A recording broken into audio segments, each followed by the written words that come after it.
welcome everyone to this panel discussion on building smart, sustainable, and climate resilient cities.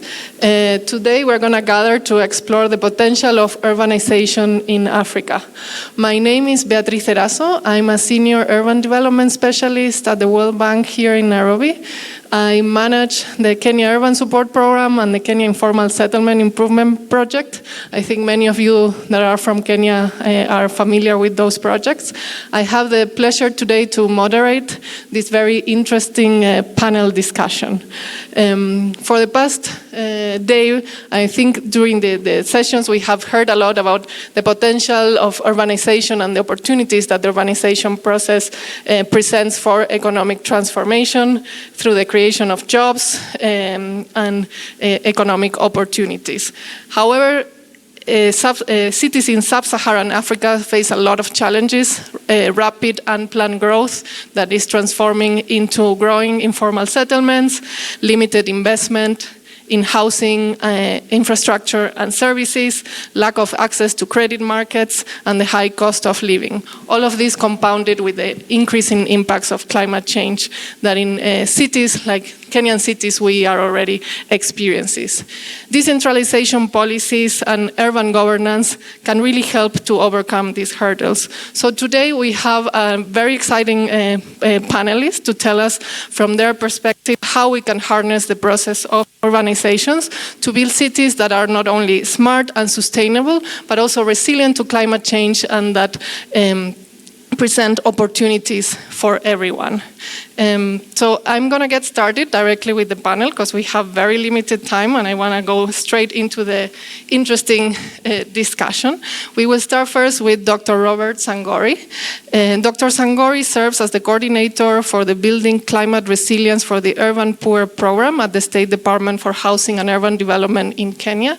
He's also the assistant director for urban development. He holds a PhD in environmental planning and management. He's a lead audit specialist expert and has experience in housing administration, promotion of energy efficiency and buildings, urban infrastructure and local economic development. Welcome, Dr. Sangori. So as I was saying, urbanization can drive economic growth, generate jobs, and reduce poverty, but much depends on how the process of urbanization is actually managed. Kenya is still in early stages of urbanization compared to other countries, but is growing very, very fast. So Kenya still has an opportunity to manage this process in a sustainable way. Please share with us what are the main challenges that Kenyan urban areas are currently facing, and what are the programs the State Department has in place to support them, particularly to help them adapt to this rapid change. Maybe you can illustrate us with some good practices that you have in the country that may be of interest to the audience. Particularly, I'm thinking of all the small towns in Kenya that are very rapidly growing and kind of becoming new cities.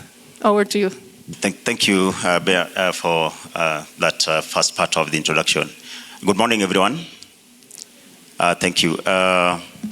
As we converge here at the New City Summit, I think the first very big question is to ask, how is the connection with the theme of the New City Summit? And it is very interesting to see the conversation that started yesterday, and as we get into this process to now connecting with the experiences that we have at the local levels, and of course some at the regional levels, as the panel would probably discuss. One of the issues that then I can bring from the onset when we talk of the nascent urbanization process in Kenya is that we are all probably could be aware that Kenya ushered in its new constitutional dispensation in 2010. And before 2010, we had a regime that had the local governments. And this was supported by a strong, of course, policy regulatory framework within the framework of the Local Government Act. With the ushering in of devolution, we then came to the decentralization process. And with the decentralization process, we now have the 47 county governments. But below the 47 county governments, we have urban areas which were then being managed by the local government through, the practice and implementation of the Local Government Act. And so at that time, we had municipalities, we had towns through town administration processes. But then with the coming in of the new constitution, then we came to the County Government Act, which then is supporting the processes of the operationalization of counties in Kenya, the 47 counties. So in our constitutional dispensation, arising from, of course, Article 43 of the Constitution, which of course talks about the aspect of affordable housing and reasonable standards of sanitation, but of course 42 also talks about healthy environment. So the aspect of urbanization then still comes into focus. But from Article 184 of the Constitution, it provided from development of a subsidiary legislation to take care of the urban areas and our cities. And so this now gave birth to the law in terms of the Urban Areas and Cities Act, which was enacted in 2011, but then amendments were done in 2019. And that defines our urbanization into 4 categories.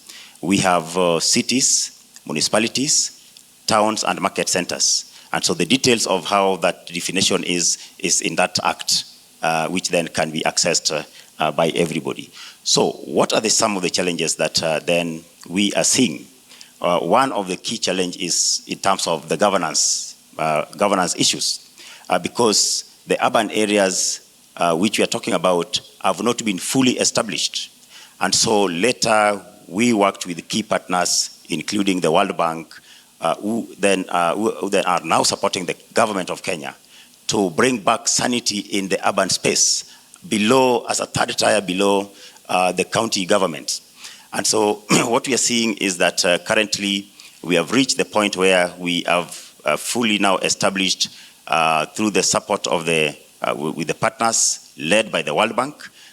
We are managing around 79 municipalities at the moment, but counties have gone ahead and through the capacity support process, they have created additional municipalities. But the ones that are being supported under the Kenya Urban Support Program, which is a key program that then started off this process. Again, we are in 79 municipalities with a special category of 2 municipalities, which of course touches about the host country engagement with the refugees and integration of this special category of in the management process. So the issue of capacity becomes a critical issue. Back to the question, in terms of strengthening the urban governance is still an issue that is not there throughout, because as I explained, the counties are there at the county headquarters, managing the entire county, but the urban institution where services are supposed to be provided still lag behind in some of the service delivery that people need to interact with.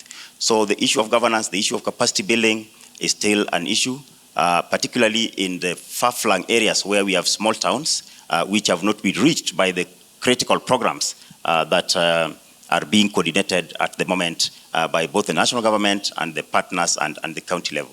Now, the other issue is financing.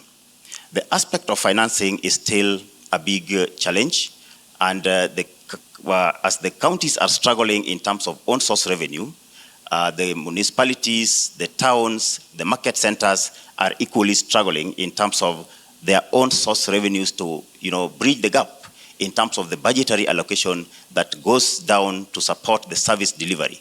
We know the critical aspect of infrastructure provision, ranging from water issues to the issue of waste management, general environment issues, nature-based solution integration, in terms of the green urban public spaces, just to mention but a few.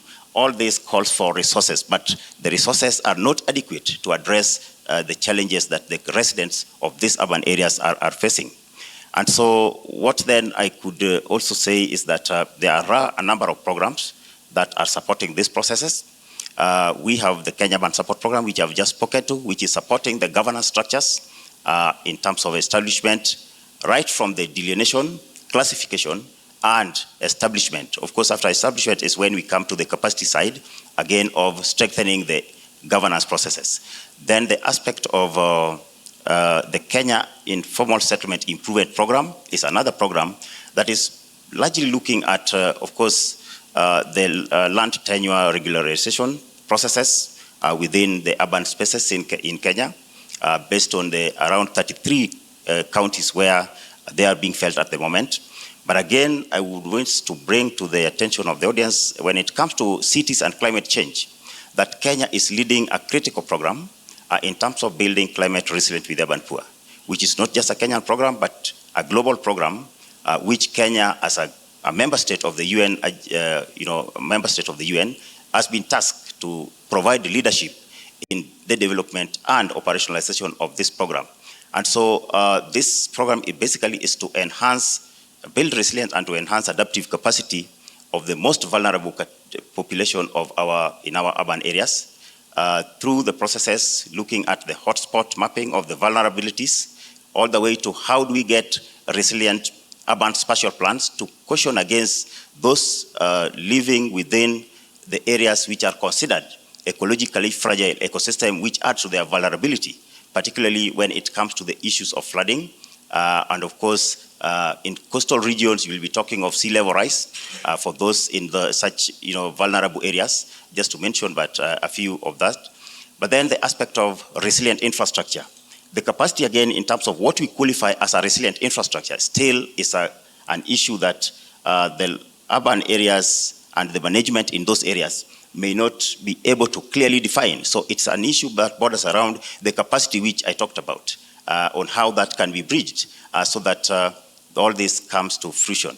The last but not least is the aspect of the green urban economy and how to then address the livelihood strategies of the people.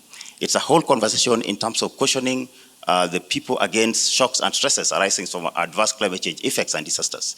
And so these are some of the programs that we could touch on, but there are a number which we can then continue engaging. Thank you. Thank you very much, Dr. Sangori, and thank you for highlighting the challenges of governance, capacity building, and financing at the local level that I'm sure resonate with our audience. Maybe to mention that Kenya is actually a pioneer using results-based finance to work in strengthening the capacity of local governments through programs like the Kenya Devolution Support Program and the Kenya Urban Support Program. So next, we have Helen Wanjohi. Helen is the Climate and Engagement Lead at the World Resource Institute Africa Cities Program. She plays a critical role in coordinating projects, leading partnerships and engagements, as well as fundraising activities at the entire WRI Africa Cities Program. Helen also co-manages the African Climate Resilient Cities portfolio and the team, including the African Cities Water Adaptation Platform and Fund. Welcome, Helen. So, at WRI, you have extensive experience working on promoting climate resilience in African cities, which is an increasing focus of the local governments, as Dr. Sangori was also mentioning. Can you share with us some examples in the continent, maybe beyond Kenya, including how can you integrate nature into cities and how these experiences can be scaled up and replicated? What are the challenges for us to be able to replicate those good practices that are happening? What do we need to address this? Thank you. Thank you, Beatrice, and hi, everyone. I think nature, as we all know, really important for our African cities, but it's a conversation that's different perhaps from other continents because we find that the bulk of the people within our cities that live within informal settlements often are the ones, within proximity of our nature. And I think I'll come to that back as one of the challenges in terms of harnessing our nature within our cities. But in terms of what is possible and looking at African cities that have done this, I think one of my favorite examples is from Kigali. So all the way back from the 1960s, there was an industrial park called Gikondo Industrial Park. So this is where there was a lot of industries, but it was located within a wetland actually. And with time, there was a lot of chemical pollution, and the wetland began to lose its ability to deliver any ecosystem services to the city. And so what did the city do? It did something really ambitious and decided to, relocate the entire industrial park and allow nature to reclaim and be able to deliver services. And so that is, for me, one of the really interesting examples of what is possible within our African cities. And today, that wetland alone, is able to mitigate urban flooding for over 200,000 people. Within the city of Kigali that's really prone to this type of flooding. So I think this is one interesting example that I could share from the city of Kigali. Back here in Nairobi, I think we have observed and seen, right, reclamation, however contentious, right, of corridors along the rivers of Nairobi.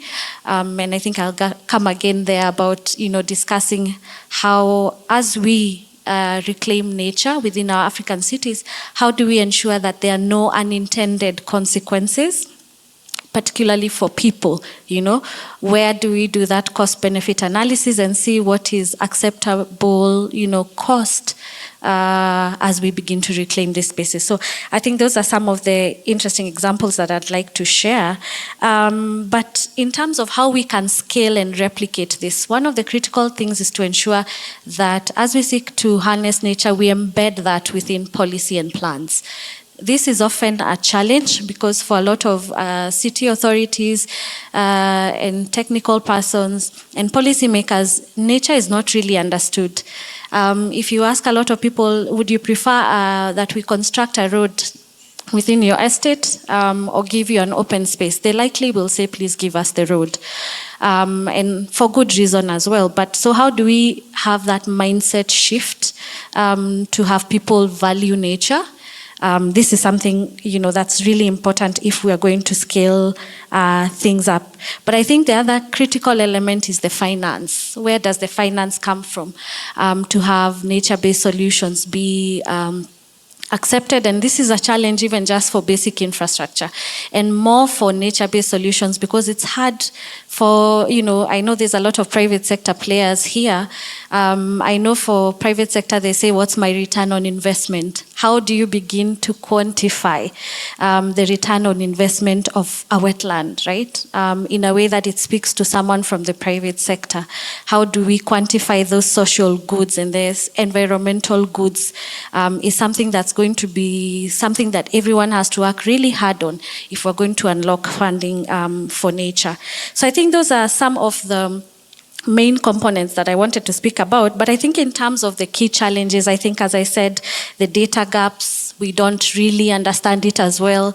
The fact that a lot of our ecosystems are so degraded that even to get them to the point where they can begin to function, let alone begin to deliver services, I think will be a really long journey, as well as the data, the informality components, and the governance. Thanks, Beatrice. Thank you, Helen, and thank you for highlighting the important role of nature in our cities. Actually, WRI and the World Bank recently published an excellent compendium of experiences in African cities on incorporating nature-based solutions. So for those of you that may be interested, I encourage you to look for that online. Next, we have Nasra Nanda. Nasra serves as the CEO and ESG lead at the Kenya Green Building Society, and as a special elect member of the Nairobi City County Assembly, where she champions the urban agenda, climate action, and the inclusion of women, youth, and minorities. She has led landmark initiatives, including the development of county-led green building guidelines, the successful passage of the Nairobi City County Climate Change Act, and influenced Kenya's global leadership for the built environment at COP28, 29, and the World Urban Forum. Welcome, Nasra. So Nasra, the Kenya Green Building Society is really a champion promoting sustainable building practices here in Kenya.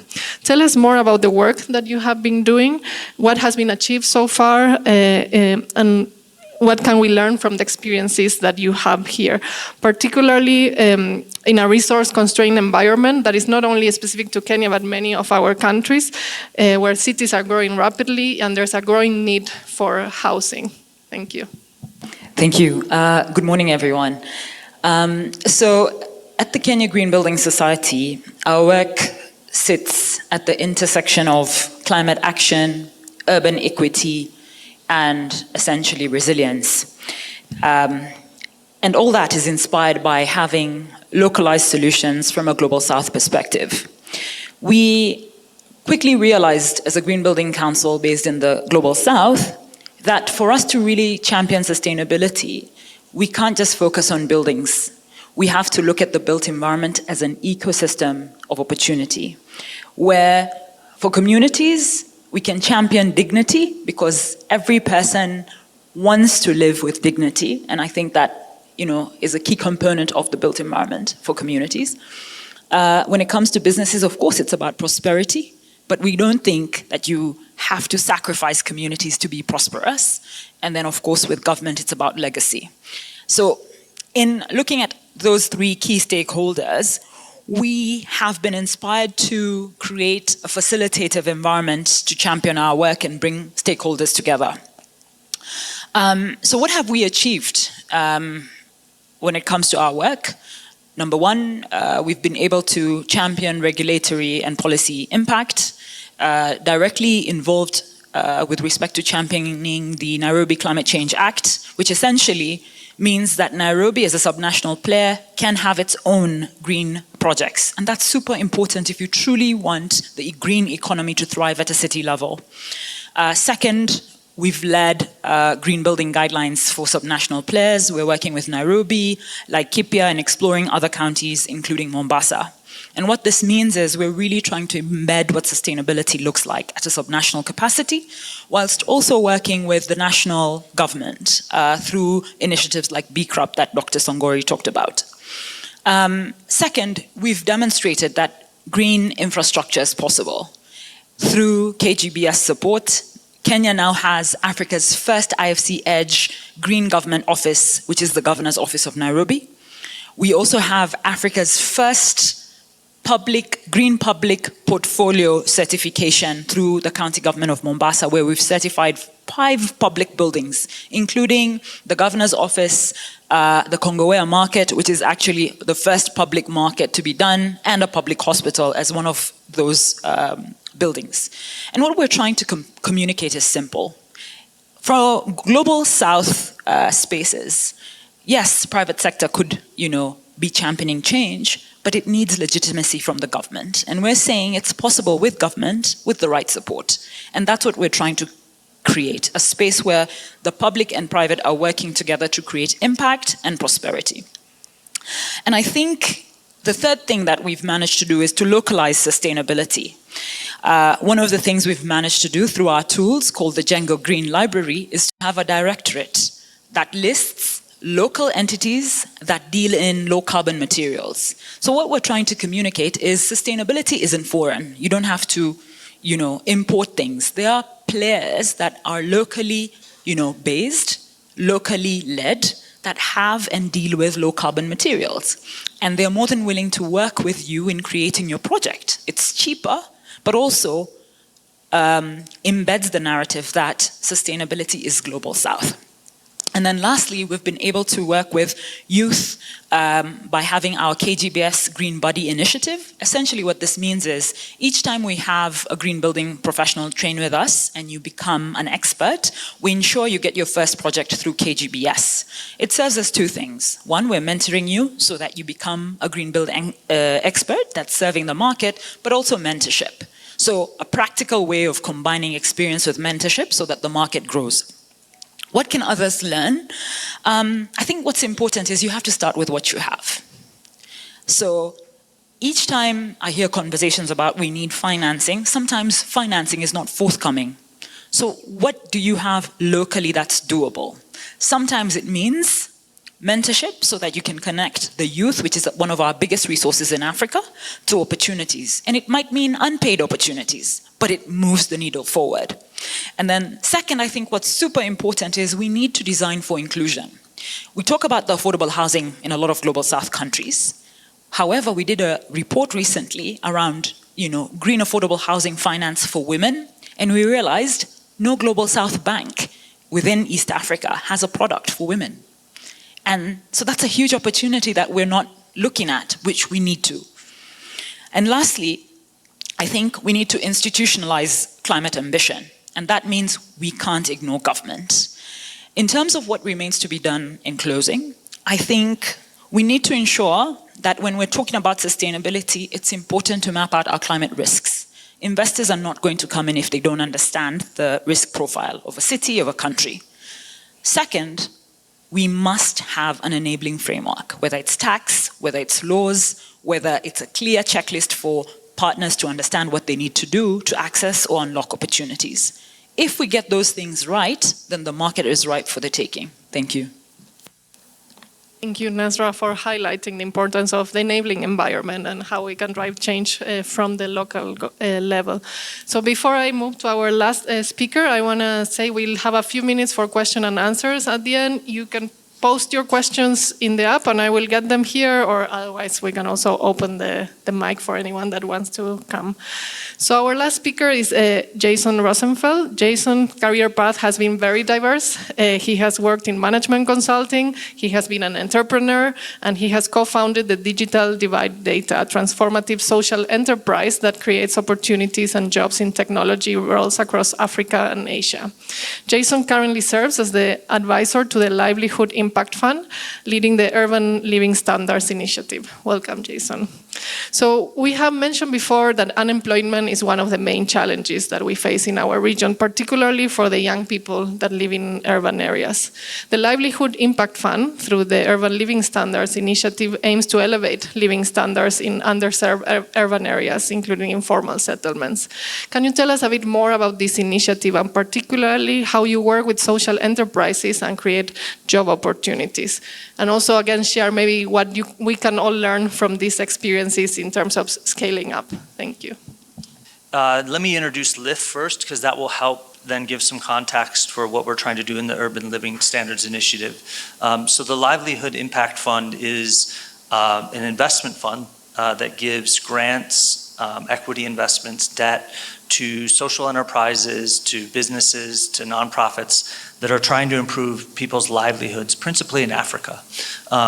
The idea behind it, it's a very quantitatively driven fund. So if a grant is given, we want to measure how much income increase we're getting for the grant that we give, for every dollar of grant that we give. And so, for example, a lot of the initial funding has gone to training programs. And what we found was that a lot of the programs that were more scalable were in rural areas. Why? We think because the activities in rural areas are more homogeneous. So agriculture in one region tends to focus on one activity. Therefore, you can scale out a lot more easily in giving and increasing productivity and educating people. In urban areas, it's been trickier. Why? Because there's so many different activities that happen in a city. And so going out and training people is something we still do, but we find our concern is, okay, you can train a lot of people, but will the jobs be there? We know that there's going to be a lot of tea grown in one region, but we don't know if we train people for a very specific skill that the companies will be there to hire them.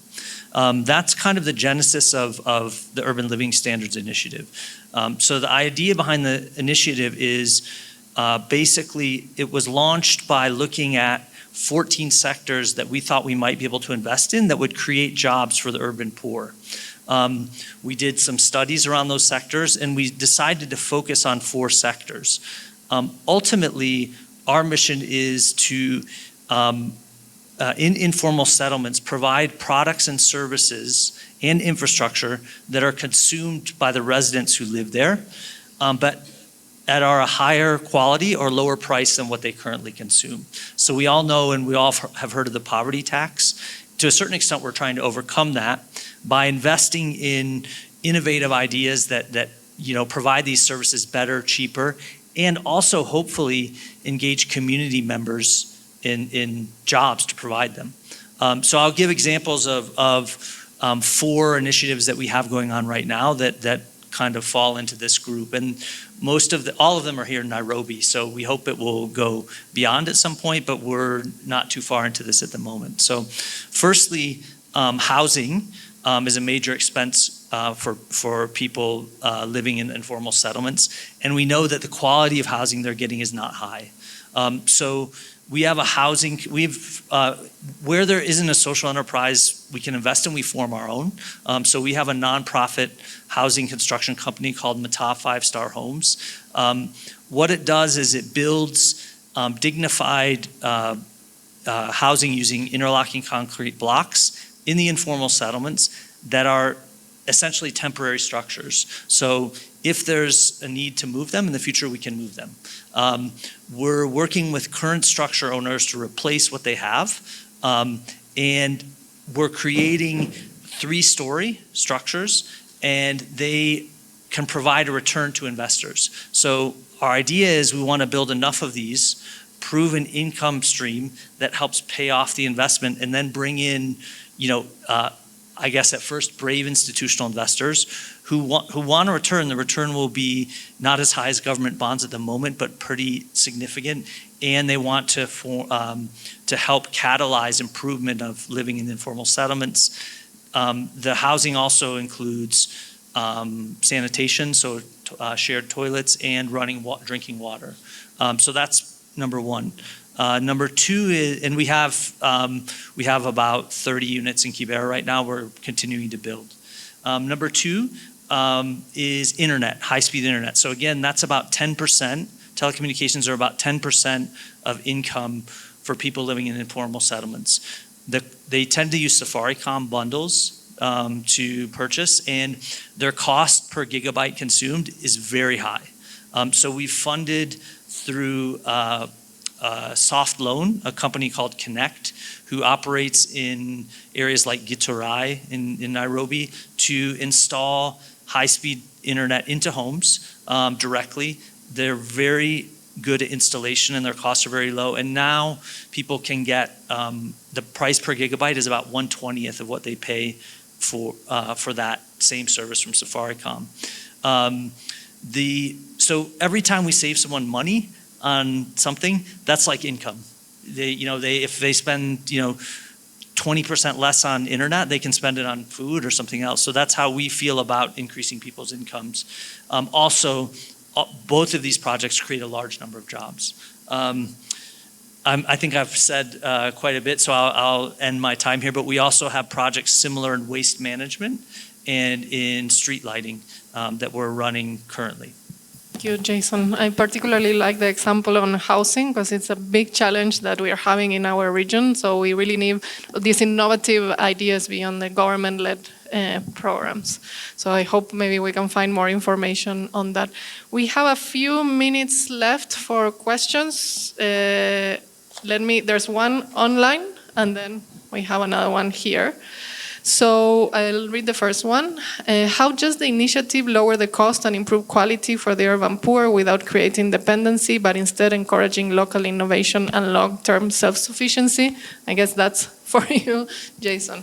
So ultimately, these companies, we're building them, but they're not ours.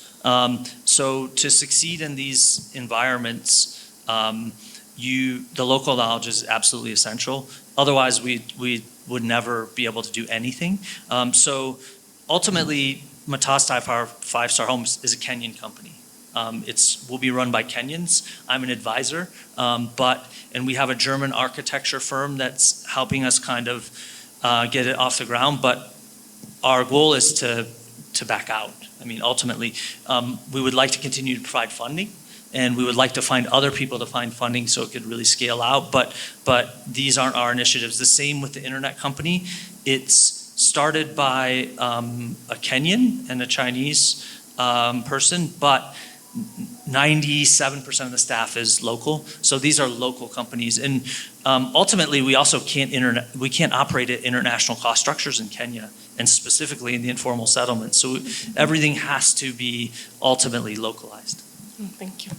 Have a question? You can also introduce yourself. Thank you. My name is John Kithinji. I work for a company called Revive Consulting Solutions, where we offer water solutions for both potable and wastewater.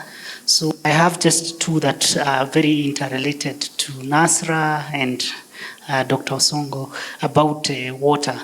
One of our products is we try to help developers master plan their water through developing integrated sustainable water management strategies, because we have discovered that developers are building without looking at the water resources available. And in that, I would want to ask, You know, I was privileged to be alive and an adult when Moi was the president, and he would say, you cut one tree, you plant two. We are doing a lot of water abstractions through boreholes and from rivers, but is there a way through, for example, KGBS and the government that we can have policies that also encourage developers to recharge the water that they are abstracting, like water recharge in boreholes, because we are doing boreholes and 20 years down the line, everyone has a borehole around and some do not generate water anymore. And lastly, also on the same now, the government affordable housing project, do we have water harvesting integrated in this? Because we already are receiving complaints of people living in those houses that do not get water. They have to buy water from water vendors. They are on the 10th floor and they cannot get that water up there. And yet we have all this roof catchment area from which we can harvest enough water to support such. Thank you. Thank you very much. You want to start? The short answer to your question is yes. However, it needs you as a player in that space to highlight the business case for it so that developers start seeing this not as an additional obligation, but also not an additional obligation, but an opportunity to enhance the value of their project. And so that's why for us as KGBS, that shift from building to ecosystem is super important. And that's why I actually approached you this morning. It's to say, now that we've got the government on board and they understand that the built environment is a player in climate action, what are the components that we can do to enhance what that ecosystem, which is working with the environment and is mindful of the infrastructure and natural resources, looks like. But remember, ultimately, we have to tie it with opportunity and not cost. Thank you. Thank you. Dr. Sangori, maybe you want to address the issue of policies and the affordable housing program? Yes, in terms of the question brought by Mr. Githinji, in terms of picking from what Nasra mentioned earlier in her presentation, that one of the issues in terms of the green building policy, green building guidelines, which they continue to work with the government in terms of trying to see how the practice of the same are operationalized. And so the short answer is the green building aspects are being tried as much as possible to be integrated in the housing design. And so moving forward is a matter of how then the improvement in areas where challenges are in terms of enforcement, we work together and see that the enforcement is put into practice to its fullest. Thank you. Thank you. I think we have time for one more. Do we need to finish, or because I'm getting messages? Thank you, everyone. My name is Brian Onen. I'm a green building and a sustainability expert. Yeah, my question is to Nasra. Yeah, back in design school, when we are taught, one of the main things we think of is building with brick and concrete. But now looking at smart cities, how can we integrate and initiate innovation starting with the education institutions? Thank you. Time is up, but I'll make this short and sweet. Approach universities so that you can have awareness sessions. That's always a starting point from an MOU perspective. As a green building expert, one of the things that I'm really trying to push for is sustainability for the Global South needs to look like sustainability for the Global South. So traditional knowledge, building huts, you were already using materials which are locally available and low carbon. Please reintroduce this as Africa's solution to sustainability. It starts with someone who is an expert, combining that knowledge with also the fact that you are African, this is locally available, and it's always been part of who we are. Thank you. I think Dr. Sangori also wants to say something about that. Let me, yes, very thanks. short. Thank you. In relation to Brian's question again, in terms of the capacity building with the higher learning institutions or tertiary institutions, I remember in 2016-2017, together with Kenya Green Building Council, the UN Habitat team had a program on promoting energy efficiency in buildings in East Africa. And core to that were universities, where particularly the University of Nairobi, JKUAT, just to mention a few from Kenya, were part of the process to develop a curriculum to integrate the green building practices right from the teaching process into practice for the professional coming out. So this initiative, they have been there, but what I mentioned again, how then do we have interest from all partners to see that they are put into practice? Thank you. Thank you, Dr. Sangori, and thank you to all the panelists. I think we can live with Nasra's comment about the importance of locally led and locally tailored solutions to drive change. So I think we can clap for our panelists. Thank you very much, everyone.